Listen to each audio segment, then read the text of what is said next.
अस्सलाम वालेकुम प्यारे नाजरीन, उम्मीद करता हूँ कि अब सब खैरियत से होंगे। नए वीडियो के साथ आपकी खिदमत में हाजिर हैं। चलते हैं वीडियो की तफसीलात की जानिब। जी हाँ नाजरीन, आपको बहुत बड़ी ब्रेकिंग न्यूज़ से आगाह कर रहा हूँ कि सकलैन मुश्ताक पाकिस्तान टीम को छोड़कर चले गए मुल्तान। जी हाँ नाजरीन, आपको बहुत बड़ी ब्रेकिंग न्यूज़ से आगाह कर रहे हैं कि वो रावलपिंडी से मुल्तान में क्यों चले गए हैं। सब कुछ बताने वाला हूँ आपको इस मुख्तसर सी वीडियो में। जी हाँ नाजरीन, आपको बताता चलूँ कि काफ़ी तनकीद के बाद और पाकिस्तान मुसलसल टेस्ट मैच हार रही थी।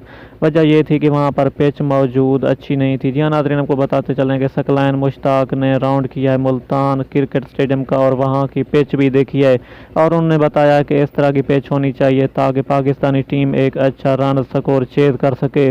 जी हाँ प्यारे नाजरीन, उम्मीद करता हूँ कि ये वीडियो आपको पसंद आई होगी। अगर ये वीडियो आपको पसंद आई है तो वीडियो को लाइक करें, चैनल को सब्सक्राइब कर दें और घंटी के निशान को दबा दें। नेक्स्ट वीडियो तक दीजिए। अल्लाह निगहबान।